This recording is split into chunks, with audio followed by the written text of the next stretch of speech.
dia. Agradeço a presença de todos. Em nome da Brasil. Meu nome é Rubens Lasberg, eu sou presidente da Converge Comunicações e vamos dar início a esse primeiro workshop da Abraçat. Vão ser dois, com intervalo.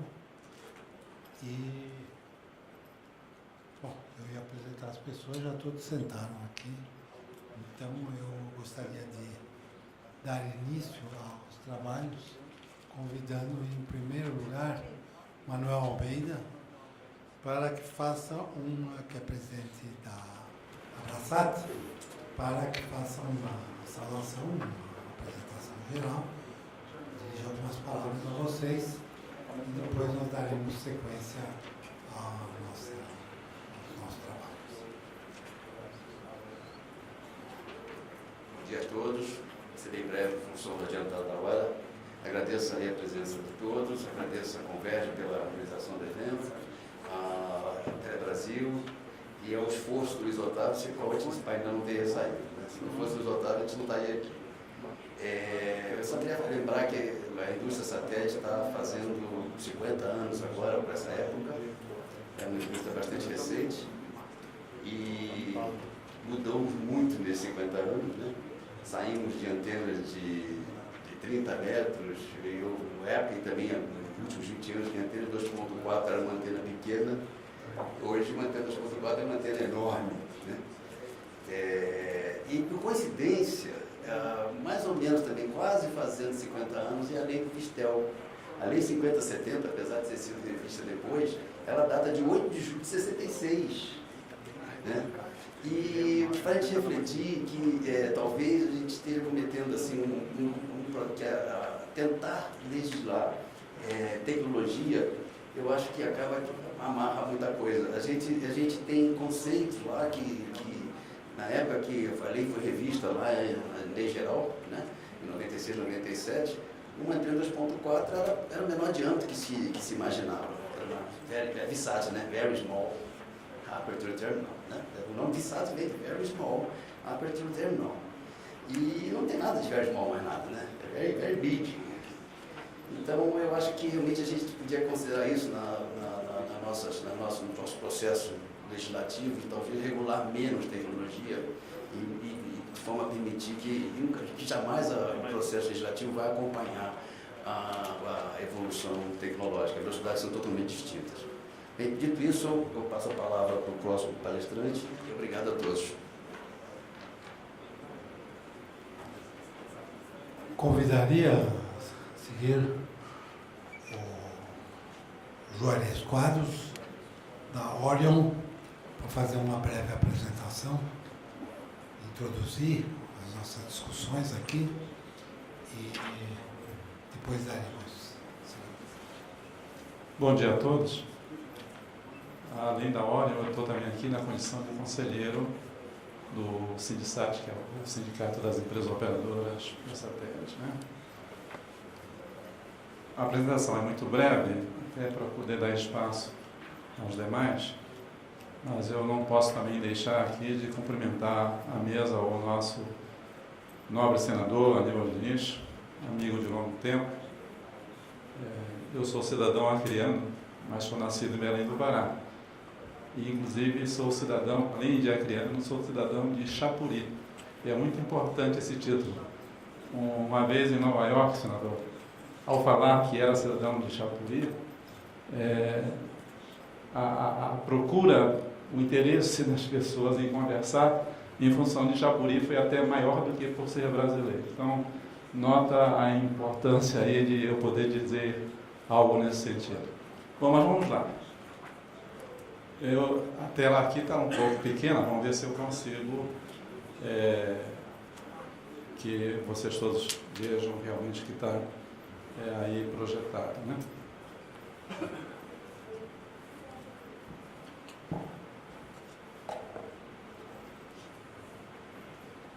A questão aqui é justamente a oportunidade dos satélites que estão chegando, é uma nova geração de satélites, contendo justamente as frequências em banda K. Né?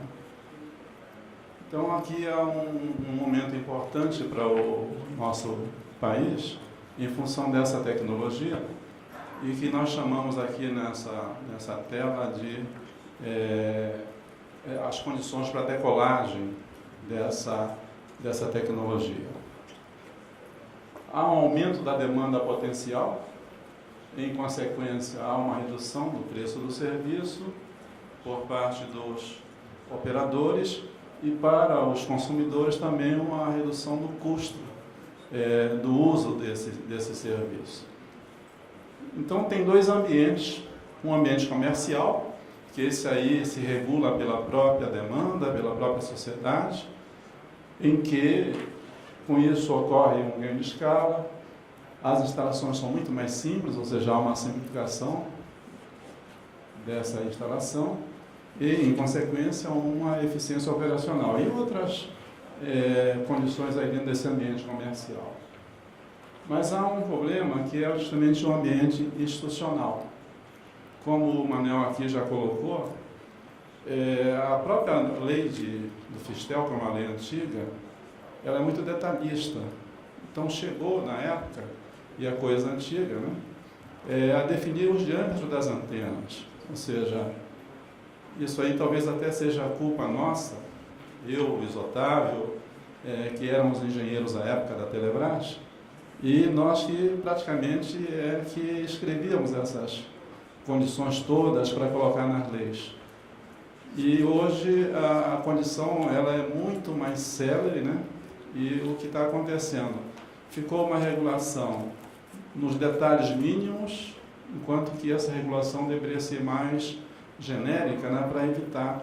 Por quê? Porque, como diz Exupéry, né? O mundo roda muito rápido, principalmente nessa área tecnológica. E nós vamos ficando, hoje as antenas, como o Manuel alertou, mínima, né? Microantenas, e as normas estão ainda dimensionando a metros de diâmetro nessa parte de sistemas irradiantes. Então, a questão aqui desse ambiente institucional tem a questão dessas taxas e tributos que pesam, e mais os processos regulatórios, que é um outro ambiente de trabalho também. O grande problema, então, que se vê é que esse ambiente institucional ele precisa ser tratado de uma forma que permita que haja a decolagem dessa tecnologia, para que não venha, então, a sociedade ser prejudicada em função dessas restrições. Rapidamente, aqui uns conceitos de rede dentro desse ambiente comercial. O custo básico da rede. Esse tipo de solução, ele precisa, para ser viável economicamente, que haja um grande número de estações terrenas, né? Ou seja, ele trabalha com um número pequeno também de antenas, porém o custo básico tem aquela questão que em engenharia a gente considera que é o custo básico, o custo incremental. Isso é fácil de explicar, mas não vou entrar muito em detalhes, porque o ideal é que haja, sim, uma grande quantidade de antenas para que haja esse custo básico seja realmente diluído.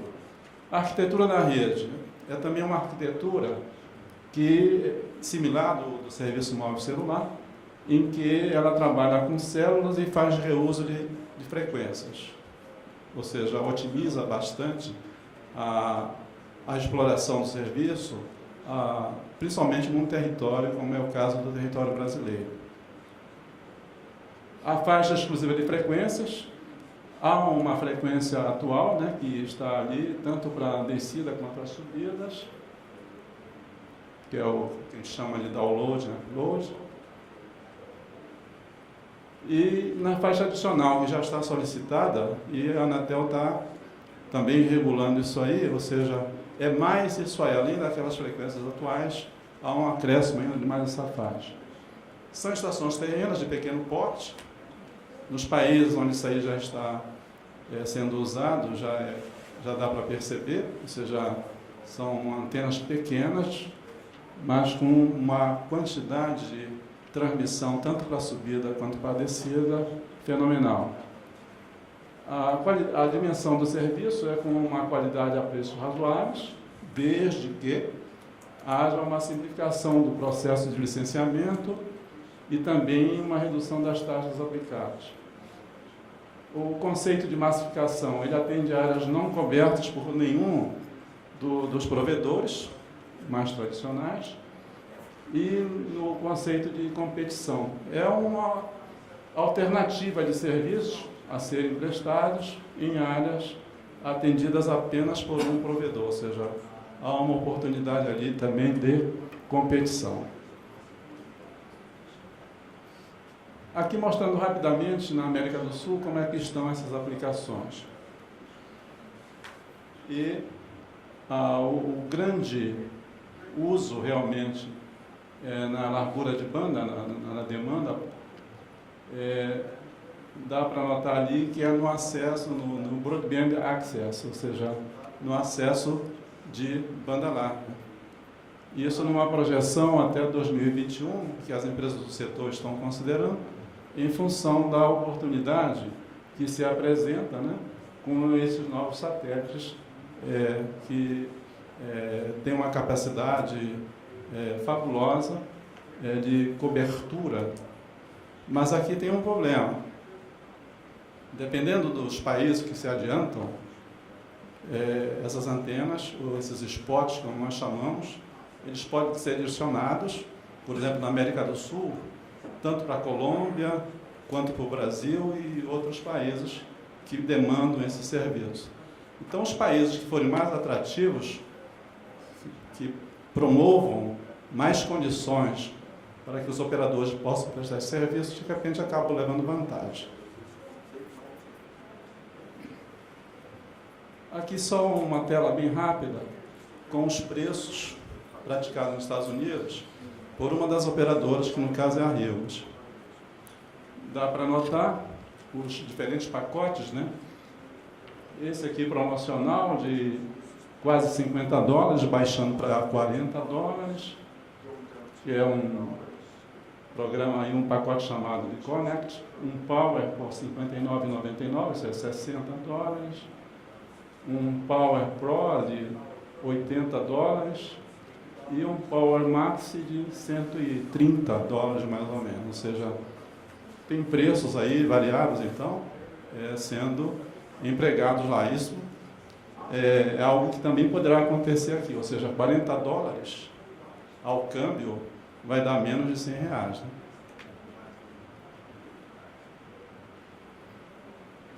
Mas aqui nós temos um problema.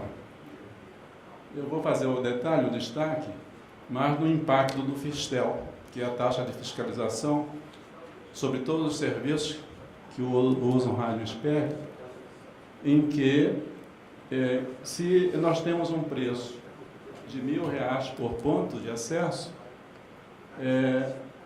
a incidência de Fistel é 1,9% somente do valor.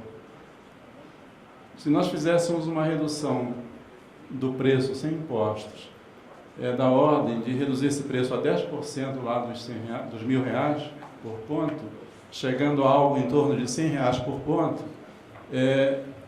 aqui a participação do Fistel é 10 vezes maior do que está lá no 1,9%, ou seja, ele sobe para 19%.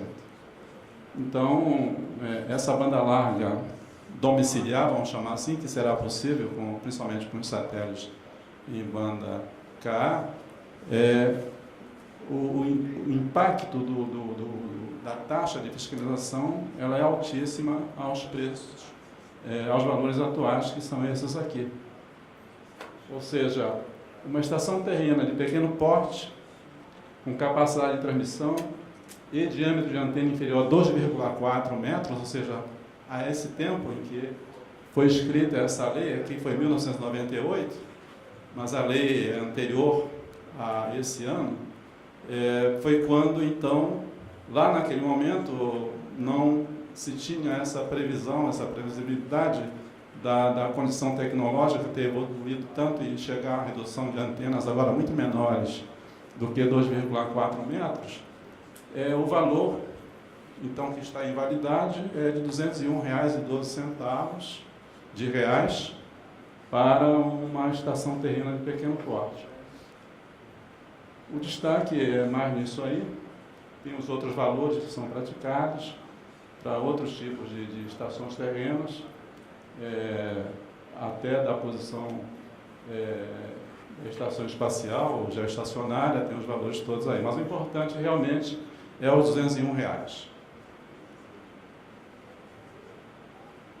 Ainda falando então nesse ambiente institucional, a antena satelital, ou seja, a antena de satélite de pequeno porte, nesses anos com R$ 201, se nós compararmos com os outros serviços que prestam também o mesmo serviço. O acesso individual celular por dados, para dados, que é usado na telefonia móvel, hoje o valor praticado é de R$ 26,8, né? 26,83 quando o serviço é suportado por meio de satélite. Se o acesso em banda larga é individual pelo ADSL, que é um adaptador que nós colocamos ligado ao par do fio de cobre, né, para usar na telefonia, esse serviço não paga nada. O acesso não é considerado estação, então não incide a taxa de fiscalização, FISTEL. Se nós usamos o acesso individual por cabo, que é o que a gente chama de cable modem, também não paga, né? Bom, mas o serviço que sai para o usuário lá no computador interligado é praticamente o mesmo, sendo que com a tecnologia então de satélites em banda Ka, nós vamos chegar em lugares que o cable modem não chega, que o ADSL também não chega, e outras soluções com a própria telefonia celular também, provavelmente em alguns lugares não chega também, né? Então essas tecnologias distintas, para provimento do mesmo serviço, não pagam nada. A nova geração de satélites, ela poderá ser usada principalmente em complementação aos programas nacionais em banda larga. E na questão de fibras óticas, senador, você tem lá o nosso estado do Acre, né? Em que Rio Branco hoje chega com os cabos de aterramento da linha de transmissão de energia que as empresas de telecomunicações utilizam para poder sair de Porto Velho na linha de transmissão de energia para chegar em Rio Branco. Mas de lá nós não passamos a Cruzeiro do Sul, não passamos a Feijó, Tarauacá, nem descemos em sentido Peru, Bolívia, para chegar em Assis Brasil e tudo mais. Apenas um exemplo de um estado, aproveitando a oportunidade do senhor aqui à mesa. Mas isso ocorre também no estado de Roraima, no grande estado do Amazonas, no estado do Pará, no centro-oeste, muitos estados, e não somente. Se nós formos também a regiões do sul ou do sudeste, muitos lugares por onde as fibras passam, elas passam às vezes ao largo, ou se passam em cima de determinadas cidades, não dá para... Nós falamos isso lá em Salvador, né? Comparando com as linhas de transmissão de energia elétrica. Eu tive a oportunidade de trabalhar no estado do Pará por um bom tempo e na empresa de telecomunicações. E na época o setor de energia elétrica construía linhas de transmissão de Tucuruí. E as linhas passavam por cima de várias localidades, a linha de transmissão de energia. E ao visitar aquelas localidades por conta de instalar os serviços de telecomunicações, as pessoas reclamavam: poxa, passa uma linha de energia aqui em cima e eu continuo usando uma lamparina a querosene aqui embaixo. O mesmo ocorre com os cabos de fibra ótica. O mesmo ocorria com as linhas com as rotas de micro-ondas, via rádio, né? Em que nós passávamos com os rádios sem fazer a abertura, né? Apenas repetindo. Em determinadas cidades, as pessoas viam uma torre com aquelas antenas parabólicas apontadas na visibilidade necessária, e ali não abria o sinal, exceto se a gente usasse, né, Ronaldo, o canal de serviço para colocar um postozinho de serviço para um telefonezinho para fazer a comunicação naquela localidade. Pois bem, o mesmo continua ocorrendo. É inviável economicamente, em determinados lugares, você abrir um cabo óptico para atender uma pequena comunidade. E é difícil explicar para a comunidade, né? Por que não atende?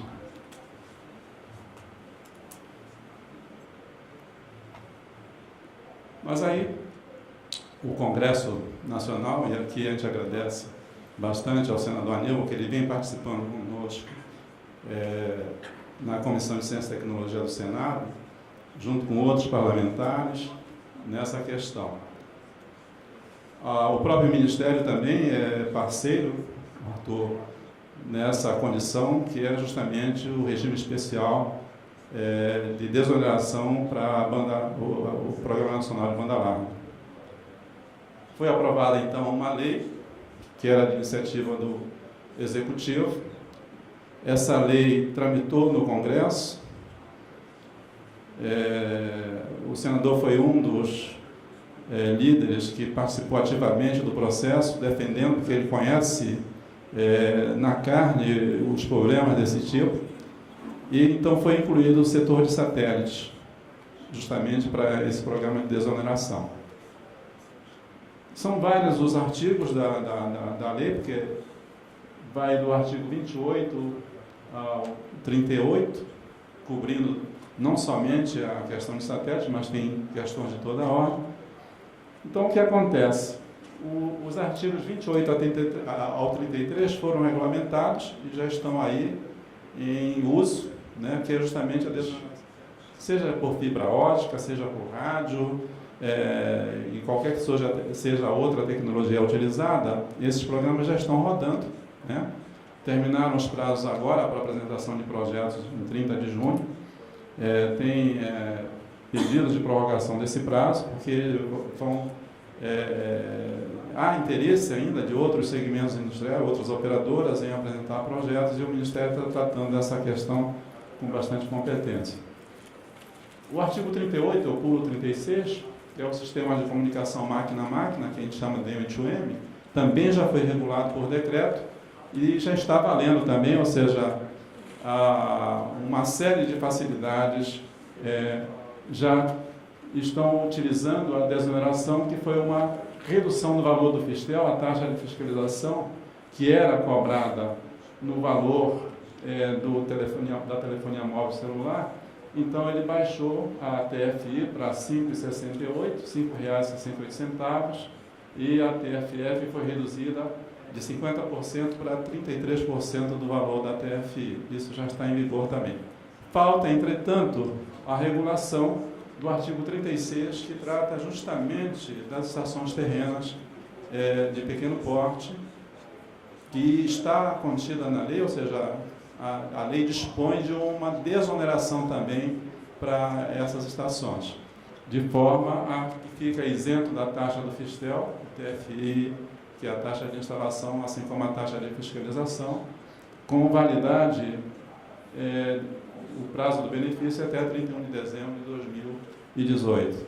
Isso aí nós estamos na expectativa de sair, só falta sair esse decreto realmente, que o Ministério das Comunicações já encaminhou a exposição de motivos ao Palácio, à Presidência da República, né, que é justamente a exposição de motivos 181/2013, ou seja, em dezembro de 2013, né, Arthur, foi feita essa exposição de motivos e está aguardando assim a assinatura da senhora Presidente da República, uma vez que o ministro também já fez a sua chancela. Para terminar, exposição de motivos 181/2013. Então, a última tela focando aqui, sim, sinteticamente, nos obstáculos, então, regulatórios.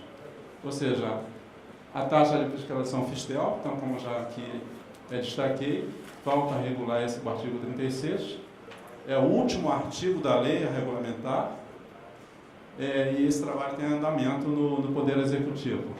A outra questão, dentro desse ambiente institucional, é a questão dos processos de licenciamento, em que o licenciamento em bloco não atende à dinâmica de banda Ka. Eu não vou entrar em detalhes, porque tem a dinâmica de banda KU, de banda C, que são diferentes. Aqui a extensão das estações, a gente pode sair e chegar, usando essa tecnologia, até 2018, a um número baixo, né? Isso aí é um número bastante conservador, saindo de 100 mil para algo em torno de 1 milhão de estações, terrenas de pequeno porte. Os Estados Unidos e a Europa, o Sr. Jamie vai daqui a pouco fazer a sua apresentação, vai mostrar detalhes aí como é que esse mercado se comporta lá fora. Eles utilizam processos bem distintos e de baixo custo, menos burocratizados, mas esse trabalho tem andamento na Anatel, e a Anatel também está tentando fazer com que isso tudo de fato aconteça, ou seja, esse ambiente também está sob controle e a agência está ultimando o andamento desse trabalho. Então era isso aqui, senhores, que eu tinha a apresentar, e certamente nos debates, se alguém tiver alguma questão, nós estaremos disponíveis. Obrigado pela atenção.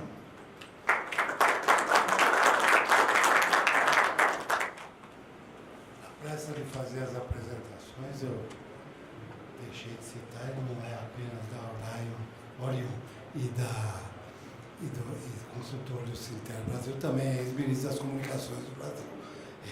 Falta dizer isso.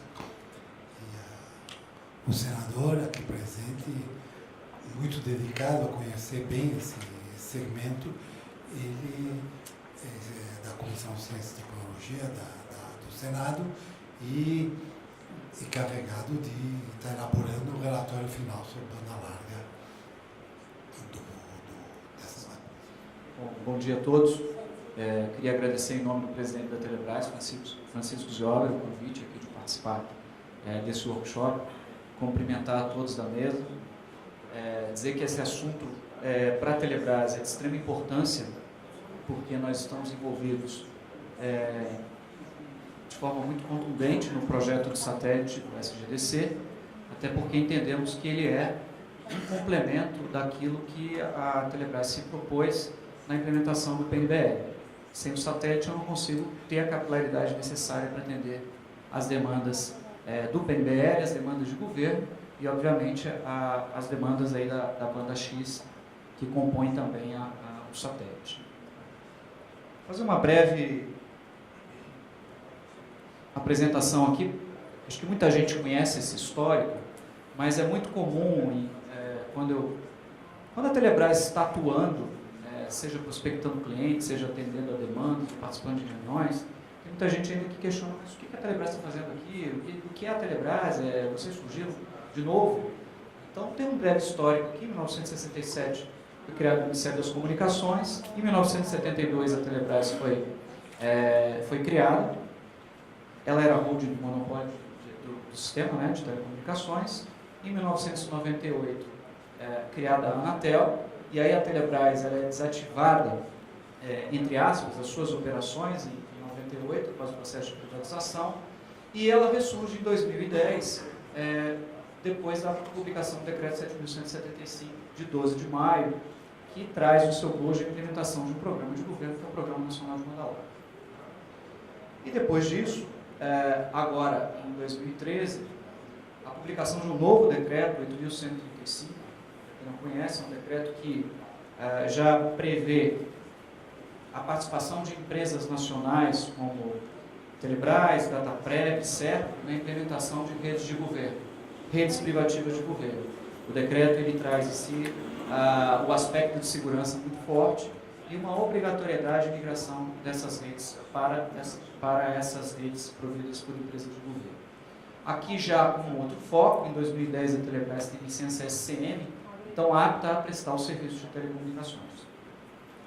Esse aqui é o tamanho do nosso desafio. A expectativa é que ao final de 2014 tenhamos quase 30 mil quilômetros de fibra ótica já implementada e iluminada. Isso aqui é um desenho do nosso backbone. Obviamente que na composição da rede eu tenho backbone, eu tenho backhaul, as redes metropolitanas, como fruto aí de investimento próprio, contratos de cessão de uso oneroso das redes das elétricas. O decreto 7.175 já previa essa utilização, então nós pagamos aluguel dessas fibras que estão em OPGW, isso comentou, somente assim nós conseguimos chegar em algumas localidades, e para atender esse desafio, o satélite ele é fundamental.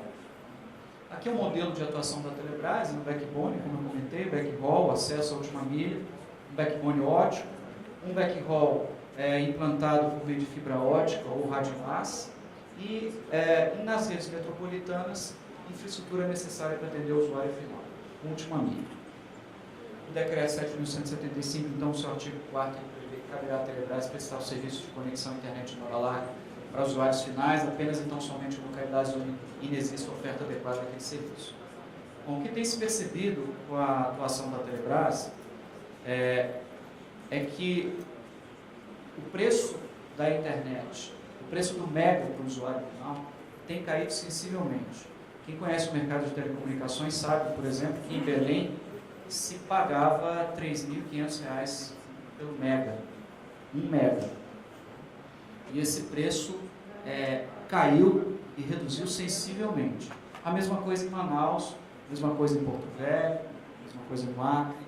Então, nós temos percebido nas nossas pesquisas uma redução sensível e significativa do preço da banda larga.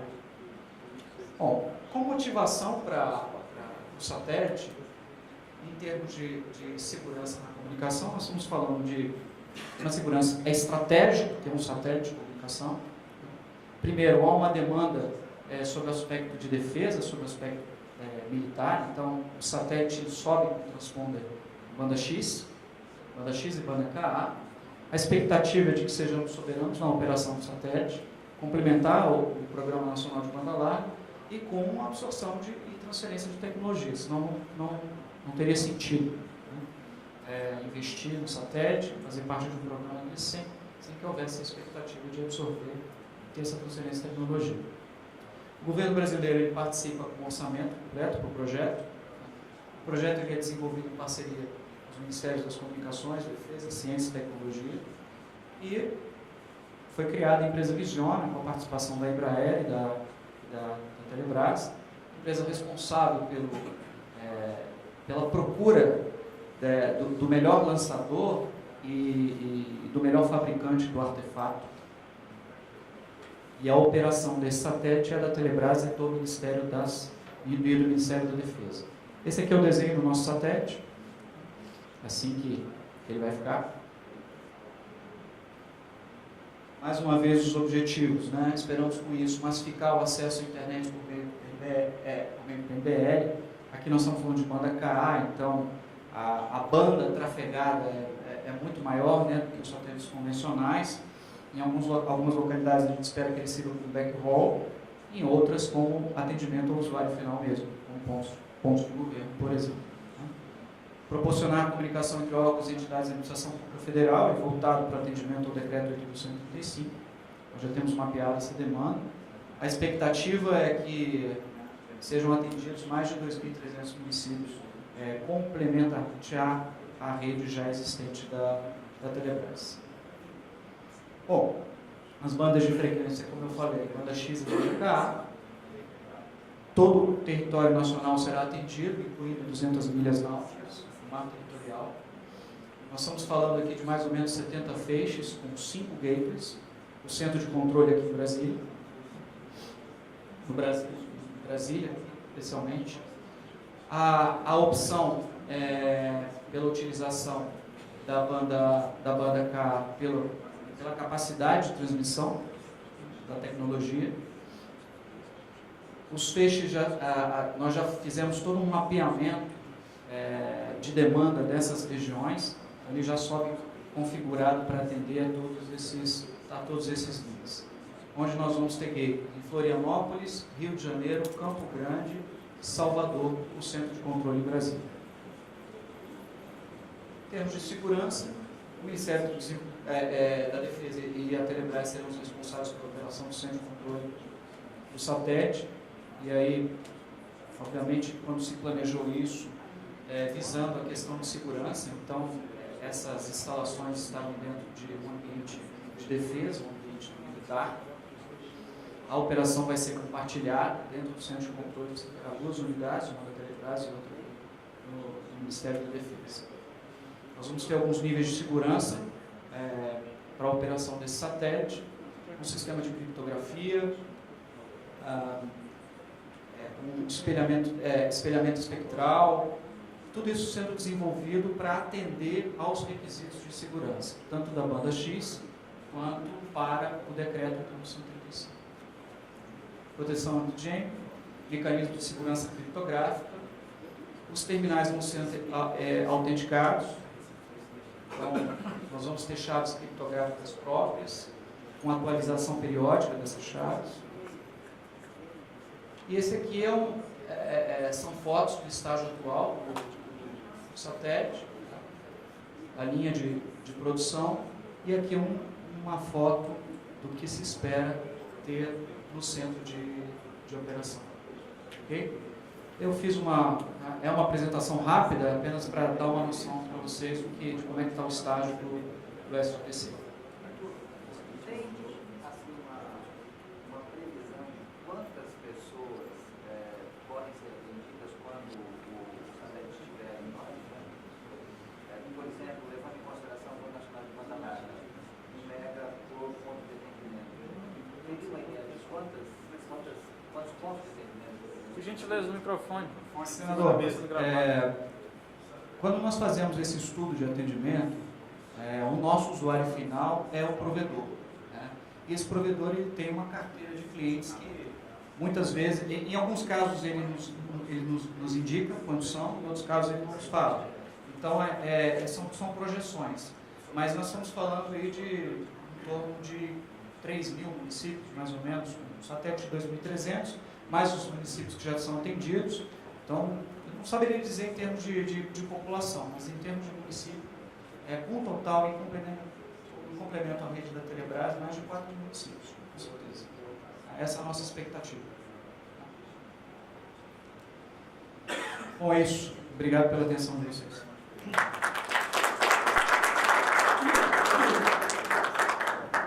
Que eu convidaria Coimbra, do Ministério das Comunicações, que é o diretor de banda larga, que vai falar sobre a política de banda larga do Ministério das Comunicações. E o Jeremy vai abrir a segunda parte depois do intervalo. Obrigado. Bom dia.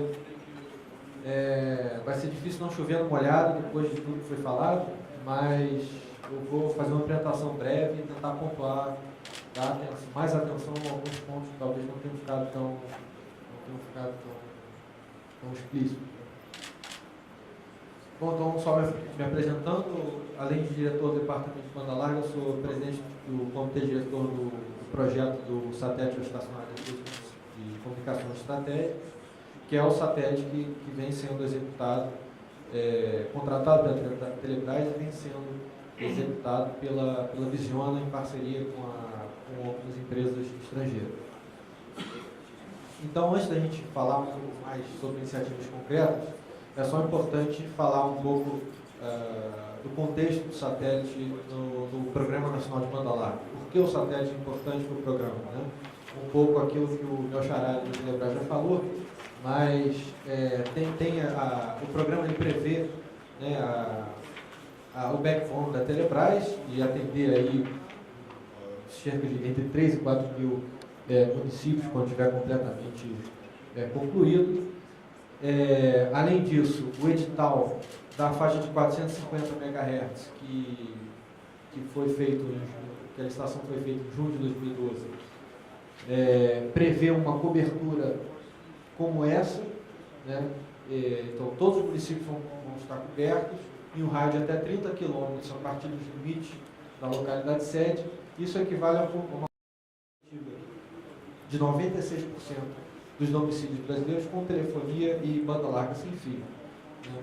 E de maneira muito simplória, a gente pode olhar para essa área branca que resta no mapa e dizer que o que falta aí é satélite.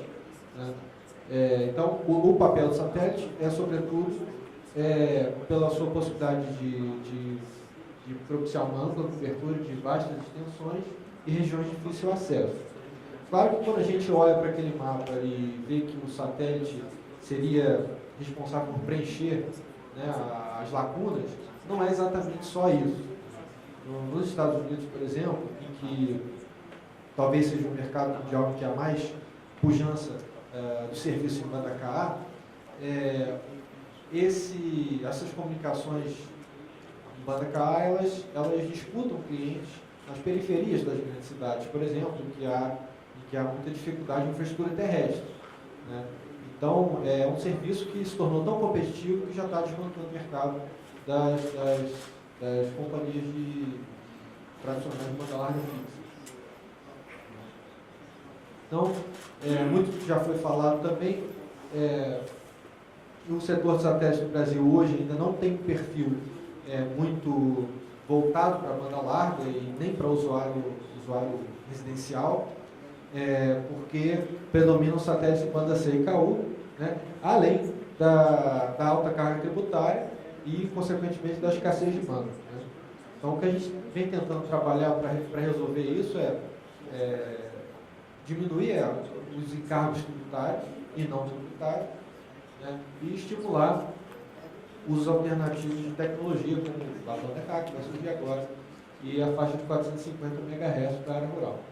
A banda K tem inúmeras vantagens em relação às bandas KU e C, além do satélite ter mais banda, né, mais capacidade, a antena ela é menor, mais barata, mais fácil de instalar. Então, diminui todo o custo de logística e facilita também a massificação do serviço, né? De forma que sem dúvida, a banda K é a melhor escolha para a tecnologia de banda larga, para o uso de banda larga. E são exemplos de preço, como o próprio Juarez já mencionou. Aqui são algumas comparações. No Brasil, a gente ainda não tem muitas empresas oferecendo banda KA, a gente tem grupos. E se a gente compara os preços cobrados em banda KU com banda K, a gente vê que a diferença é muito grande. Então, você tem preço aqui da ordem de R$2.000, R$3.000 por uma conexão de 1 mega em banda KU. A gente vem para a banda KA. No Brasil, que ainda é um mercado que tem pouca capacidade, você já está oferecendo R$160 por 2 mega. É uma redução aí de mais de 10 vezes, nos casos, de preço pelo dobro da capacidade. E nos Estados Unidos, com o mercado com mais capacidade, você tem aí também valores menores. Então, a gente fez um levantamento de mercado junto à Anatel e já existem alguns satélites em banda KA previstos para serem lançados aí até 2018. Né? Então, o EcoStar 45 Oeste, que deve cobrir Belém, Manaus e Macapá com banda KA, tem um lançamento previsto para o terceiro trimestre de 2016. O Starlink C5 também deve cobrir todo o território brasileiro com banda KA, vai ser lançado no terceiro trimestre de 2016. O Starlink C6 é banda KU, né, mas terceiro trimestre de 2017. O Starlink D2 deve cobrir Manaus com banda KA no terceiro trimestre de 2017. A Eutelsat 65 Oeste deve cobrir Manaus também com banda KA e todo o território brasileiro com banda KU. Então, a gente vê que esses satélites ainda projetados para o lançamento no Brasil, eles têm capacidade de banda KA, mas eles não, digamos assim, não atacam o país de maneira muito forte, né? Eles atacam regiões específicas, com algumas, de maneira geral, regiões específicas que têm alguma dificuldade maior de acesso. De forma que o satélite geoestacionário de defesa e comunicações estratégicas, que é o satélite da Telebrás, assim, ele é o único satélite projetado cuja capacidade vai se dedicar única e exclusivamente ao Brasil e a todo o Brasil, né? Então, todo o território brasileiro, inclusive o mar territorial e algumas ilhas. Então, esse satélite, como já foi falado, ele tem a função estratégica de garantir uma comunicação segura para órgãos de governo, tanto no âmbito civil quanto militar, e também de massificar, auxiliar a massificação da banda larga. Ele vai ter uma capacidade aí prevista entre 50 e 60 gigabits por segundo, isso está sendo fechado no planejamento lá da Visiona com a Thales Alenia, e o que é 50 a 60 vezes mais do que o satélite de banda KU tradicional. Essa estrutura de governança, que já foi falada, do SGDC, e E esses são os últimos andamentos do projeto, né? O projeto ele começou em fevereiro de 2013 com a emissão do edital, assim, para contratação. Em agosto de 2013 foi escolhida a Thales Alenia Space para oferecer o artefato, o satélite, e a Ariane Space para fazer o lançamento, deve ser feito da base de Kourou, em 2016. Os contratos foram assinados em novembro e dezembro de 2013, de forma que a fabricação efetiva já começou em julho, então já existem várias partes e peças já prontas, e a gente acredita que o cronograma vai ser cumprido, talvez, se não for adiantado. E, por fim, falar um pouco dos benefícios fiscais que foram mencionados, né? Então, existem hoje dois conjuntos de benefícios fiscais. Os do regime especial do PNBL, que beneficiam o artefato, provavelmente, do satélite, as estações terrenas, como estações de controle, estações gateway, e as VSATs. O que é que esse regime especial do PNBL propicia de benefício fiscal? IPI, PIS e COFINS sobre o equipamento e sobre as obras e serviços associados, serviços e serviços associados à implantação da rede. Né? Já terminou o prazo para a submissão dos projetos, em junho de 2014, mas existe no Congresso Nacional uma discussão, uma proposta para prorrogar esse prazo de submissão. A gente acredita que vai ser, que isso vai adiante, né? O Ministério está apoiando essa prorrogação. E talvez hoje o que seja talvez mais relevante para o setor sejam os outros artigos da Lei 12.715, que tiraram tributos dos equipamentos, isentaram os tributos dos equipamentos, as estações, tirando o Fistel, e os serviços prestados por meio do satélite. Qual o problema dessa lei? Né?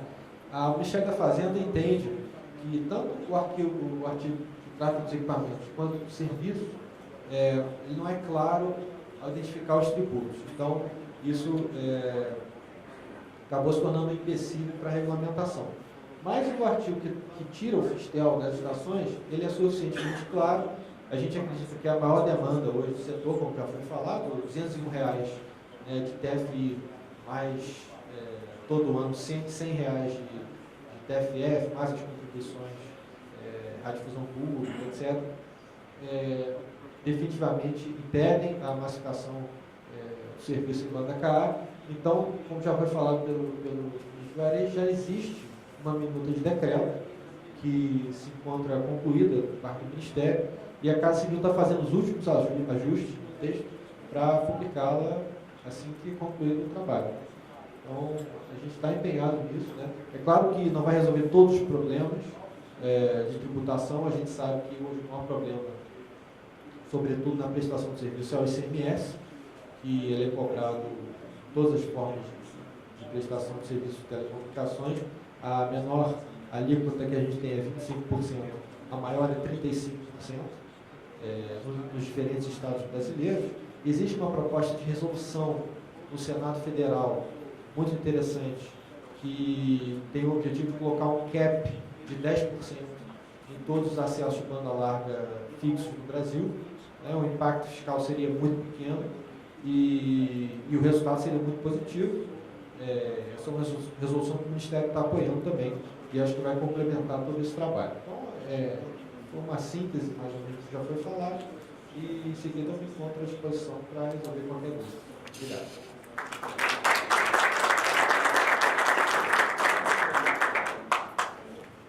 Como eu disse, o Jeffrey vai abrir a segunda parte, e nós fizemos um programa. Eu convidaria agora o Abel Souza, da SS, que fará uma breve apresentação sobre uma experiência de acesso banda larga no exterior, certo, da operadora dele. Queria só destacar uma coisa em relação ao Arthur. Vocês não vão ficar tão sozinhos assim, não. O que nós estamos vendo é que há uma enxurrada de operadoras, todas as grandes operadoras internacionais estão vindo para cá. Quer dizer, além das cinco operadoras que já têm posições brasileiras, também estamos vendo uma série de operadoras que vão operar aqui a partir de posições não brasileiras, certo? Inclusive operadoras do Oriente Médio, como a Yasat, a Inmarsat está lançando um novo sistema agora, a Yux está anunciando que vai entrar pesado em banda Ka, acesso banda Ka direto. Enfim, vocês não vão ficar sozinhos, não. Tá. Abel. Bom dia a todo mundo. Obrigado pelo convite. Eu vim aqui trazer um pouco do caso da SES na Europa, mostrando um pouco da nossa, vamos dizer, do trabalho que a gente faz lá, mas para ilustrar um pouco como é que é essa implementação da banda Ka do ponto de vista do usuário, né? Como é que o usuário na Europa instala esse tipo de serviço na casa deles. Então, de uma forma bem rápida, até que eu quero deixar um pouco de tempo no final para mostrar um vídeo para vocês. Esse aqui é melhor. Então eu vou deixar um tempinho no final para mostrar um videozinho interessante que explica como é que é essa instalação. Mas só para passar bem rápido aqui e tentar dar um bom resumo para vocês, né, a internet via satélite, via Ka ou até outras bandas, né, KU também, tem a grande vantagem de você poder atingir essas regiões de baixa densidade. Né? Então você tem tarifas flat, né? Você tem maneiras de cobrar o cliente uma tarifa flat, você tem uma instalação simples, você não precisa de muita infraestrutura na casa do cliente, né? E você pode inclusive combinar essa antena para receber TV também. Então você pode ter inclusive o pessoal chama de triple play, né? Recebendo TV, telefone e internet no mesmo equipamento. Então, lá na Europa, usando a banda Ka, a gente já consegue atingir velocidades de 20 megabits de download, 2 megabits de upload, e com volumes inclusive ilimitados.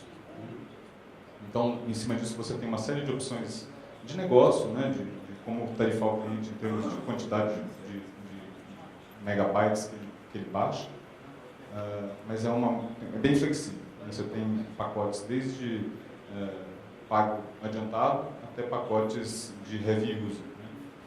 Né? Só para vocês terem uma ideia, eu não pus o preço aqui, mas isso gira em torno de 30 euros por mês para um pacote de 20 megabits de download, 2 MB de upload. E o equipamento custa mais ou menos uns 350 euros entre a compra e a implementação dele. Então, esse é um diagrama simples aqui mostrando, né, que a SES, na verdade, ela vende a plataforma e essas operadoras da Europa, elas compram a plataforma e elas colocam a marca delas e entregam para o cliente. Então, não é a SES que vende diretamente para o cliente final, mas ela vende para as operadoras. Isso é um pouquinho da cobertura, né, na Europa. A gente usa duas posições orbitais lá, 23,5 e 28,2 e alguns satélites, diversos satélites nessas mesmas posições que complementam, tanto em banda KU quanto em banda Ka a cobertura. Nessas mesmas posições a gente atende a Europa, atende o Oriente Médio e atende também uma parte da África. Né? Então a parte verde é Ka, que é Ka, e essa parte azul é KU. Então esse produto ele funciona tanto na Ka quanto na KU. E aí a parte que eu acho que é mais interessante aqui mostrar para vocês é a parte do equipamento, né? Que é um equipamento simples, e acho que vai de encontro com o que a gente está falando aqui. Esse é um produto para ser simples mesmo, para o cliente poder instalar sozinho com bastante facilidade.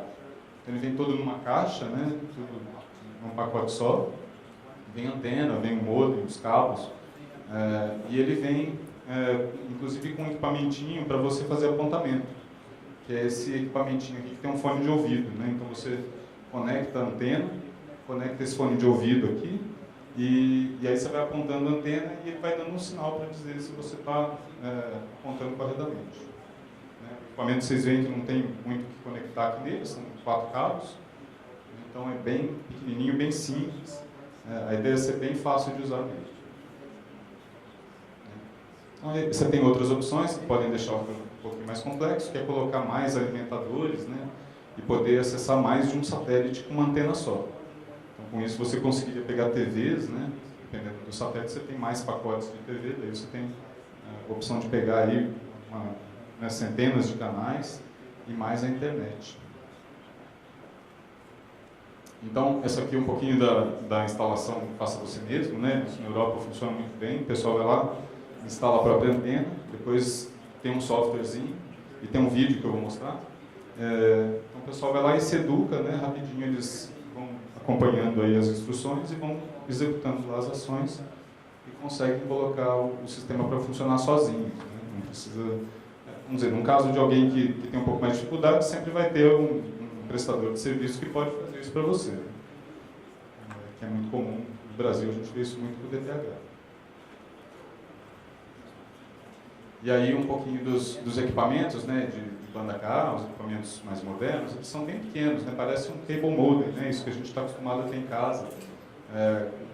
Aqui dentro, obviamente, tem uma grande tecnologia, né, mas seguindo o conceito de VSATs, né, a maior parte da tecnologia está na hub, né, vamos dizer, o grande custo do equipamento, toda a inteligência está na hub, e a estação remota, ela faz toda essa conversa com a hub, mas num equipamento pequeno, né, e relativamente simples e mais barato do que a hub. Então você distribui equipamentos mais baratos e concentra em um único ponto aquele equipamento que consome mais recursos, né, em termos de desenvolvimento. Esse equipamento do outro fabricante, né, também cheio de facilidades aqui, você pode pôr cartão SD, tem interfaces USB, você tem tudo que é possível hoje em um equipamento pequeno doméstico. Só um detalhe aqui, né, eles vêm com antenas de 75 centímetros, um HPA de 2 watts, então isso vamos dizer, já é limitado, né, e isso evita também que você tenha lá um equipamento que possa transmitir com muita potência, né. Então isso, de certa forma, impede que você tenha interferências causadas por esses equipamentos, porque são equipamentos pequenos que não vão afetar muito aí a sua vizinhança. Aqui eu tenho alguns casos, né, que a gente quis mostrar aqui para vocês, de aplicação onde esse tipo de internet via satélite teve impacto lá na Europa, né? Aqui no Brasil a gente conhece uma série de casos, mas mesmo na Europa, que começou antes que a gente, né, está mais tempo aí na história, né, eles também têm dificuldades, né, em certas regiões. Então a gente teve casos aqui de escolas, né, na Albânia, onde o acesso à internet trouxe desenvolvimento com baixo custo, né, e acesso a localidades onde não tinha infraestrutura.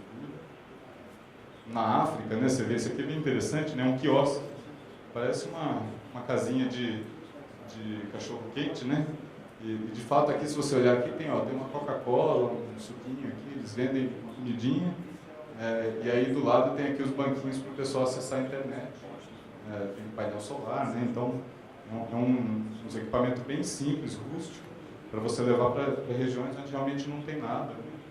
Localidades onde 90% não tem eletricidade, 98% não tem internet.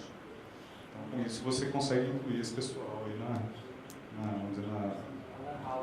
na LAN House. Essa você leva no caminhãozinho ali, né?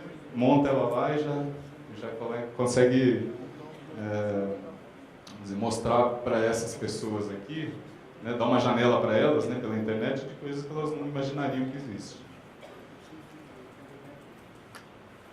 E também uma aplicação aqui, agora na África também, relacionada à saúde, né? Então você leva aí para postos de saúde remotos, né? Você pode fazer funções de telemedicina, né? Em vez de você tentar levar muitos médicos para uma localidade, você pode levar uma comunicação e fazer atendimentos de forma remota, né?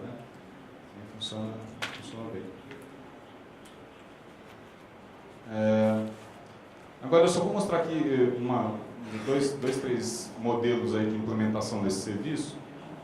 pensando até no que o Juarez falou, né, essa questão do satélite. O satélite, diferentemente de outras tecnologias, ele é viável você colocar ele numa localidade onde tem uma baixa densidade.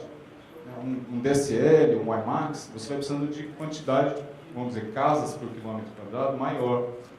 Então, um DSL você precisa, né, nessa estimativa aqui, 2.000 casas, né, uma região do quilômetro quadrado, né, para você viabilizar. O satélite, com uma casa por quilômetro quadrado, você viabiliza, né, só você colocar uma antena lá e ter o serviço, né. Mesmo o 3G, né, você já precisa de uma certa densidade para isso ser viabilizado. Então, olhando desse ponto de vista, o satélite sempre vai estar presente nas regiões de baixa densidade. É a solução mais viável.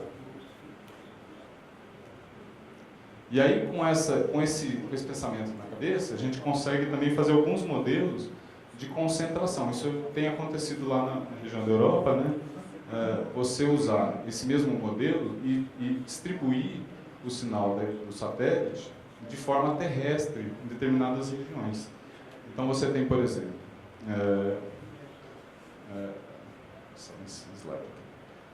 você chega com a internet num gabinete lá da cidadezinha, do vilarejo, e desse gabinetezinho você distribui via cobre para as casas. Então, se você chega numa vila que já tem uma certa infraestrutura de cabo, mas não tem internet porque não chega fibra, porque não tem um tronco chegando até lá, você chega com a internet até esse gabinete, via satélite, e daí, por ali, você distribui via cabo para as casas. Você não precisa ter uma antena por casa, né? Em determinadas regiões, isso pode ser muito interessante. Bem como você pode também, né, se essa localidade tiver, por exemplo, uma operação de TV a cabo ali, você pode distribuir também pelo cabo. Né? Então, é um outro modelo de usar a rede que já está ali implementada naquele vilarejo, numa cidade pequena, para entregar o satélite. O mesmo aplica para um condomínio, né? Então isso também já é para cidades maiores. E, por fim, também por Wi-Fi. Você pode ter um concentrador numa vila e distribuir o sinal para todo mundo via Wi-Fi. Vou pular isso aqui. Na verdade, eu queria mostrar então agora esse vídeo. Um vídeo de uns 5 minutos mais ou menos. E ele é o vídeo que o pessoal apresenta lá para os clientes, para ele fazer a instalação sozinho em casa. Então, vocês vão ver que é bem tranquilo, né? Acho que qualquer um de nós aqui, suando um pouquinho, ia conseguir fazer.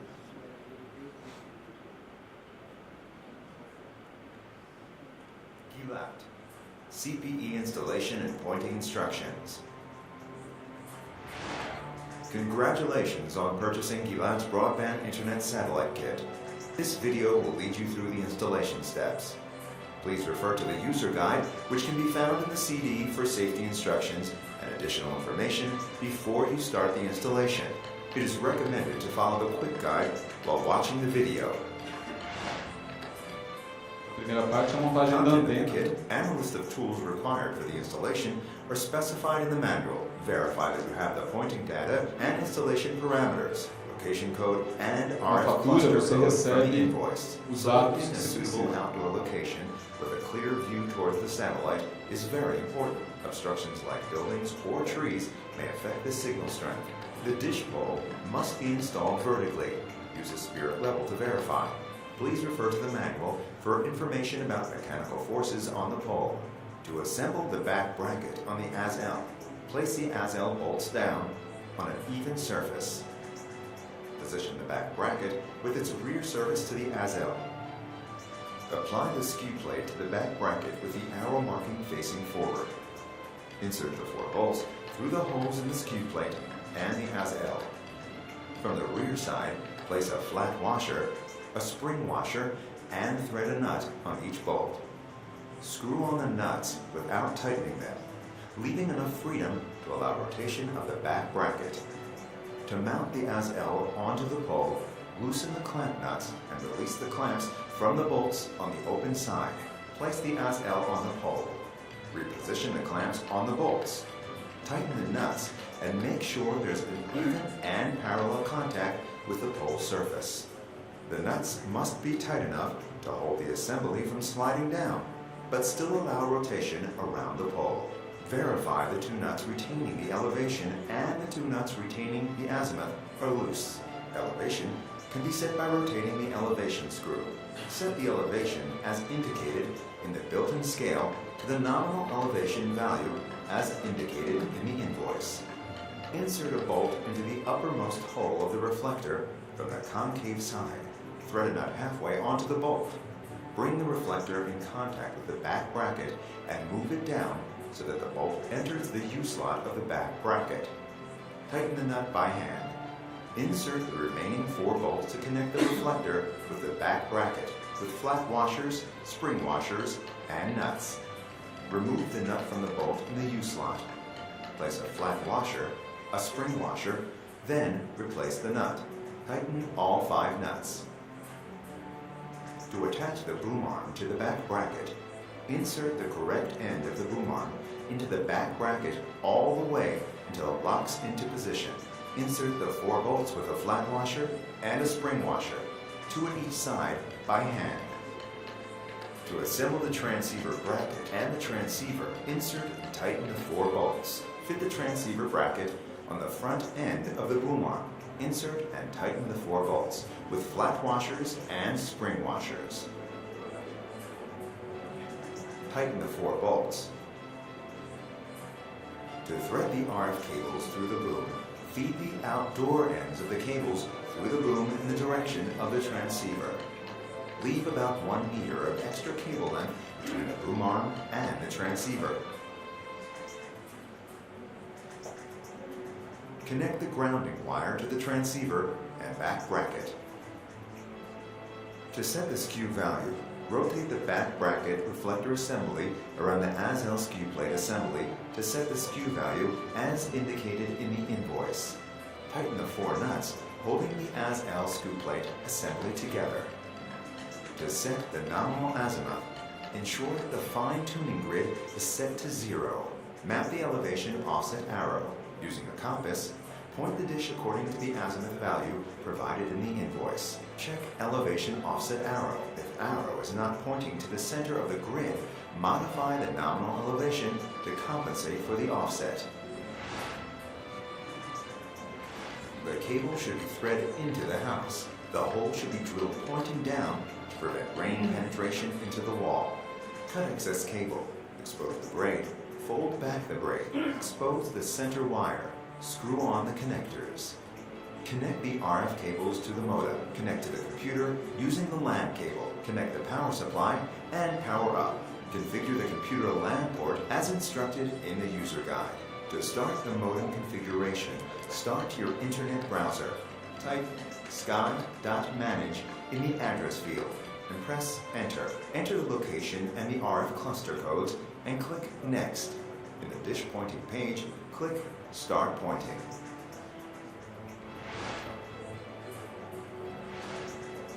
To lock onto the satellite, rotate the dish as slowly as possible around the nominal azimuth until the beeping tone changes, indicating that the modem is locked on the satellite.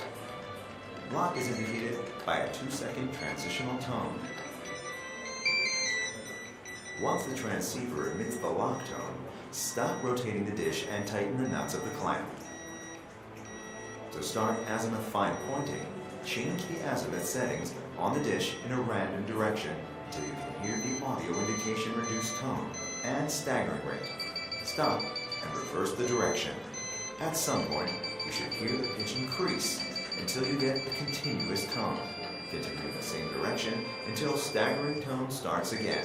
Stop and reverse direction once again.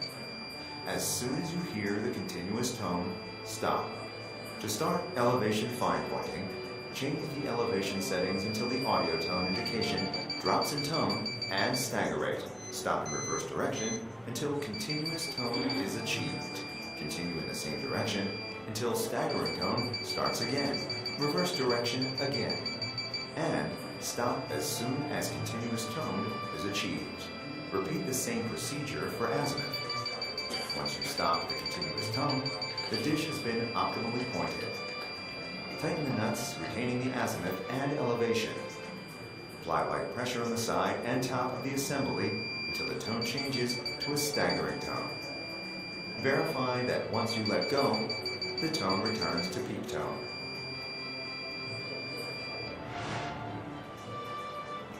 To finish the modem installation, click Finish Pointing. The screen will change. Click Next. The screen will change again. The modem will run through a 5-step installation procedure, which can take up to 5 minutes. The last screen should be installation finished successfully. Click Finish. Installation is completed. You are now connected to the Internet. Enjoy the endless opportunities that are out there on the World Wide Web. Ou seja, estou olhando aqui, lembrando dos meus filhos, né, eles gostam de montar Lego. Eu acho que se eles virem esse vídeo aqui, eles vão ficar com vontade de começar a instalar antena, né? Vou ter que botar eles para instalar. Mas esse processo de instalação é exatamente o processo que o instalador de VSAT faz. Né? A gente não é nada mais do que isso. Né? Basicamente apontar a antena para o satélite de forma mais perfeita possível. E isso não vai causar interferência em ninguém, porque a hora que o serviço ativa e ele percebe que você está com o apontamento correto, aí que ele permite que a antena transmita. Antes disso, a antena não transmite, ela só recebe. Então, não tem perigo de você sair atrapalhando os satélites que estão ao lado. Né? Então, a ideia é realmente mostrar para vocês que existe uma maneira de operar essas estações de internet via satélite sem ter que, vamos dizer, investir massivamente na implementação. Você pode simplesmente ter um produto mais simples que o próprio cliente vai instalar, né, e sair funcionando aí com um pouquinho de esforço. Agradeço a oportunidade. Se alguém precisar depois de tirar alguma dúvida, pode falar comigo, estou à disposição.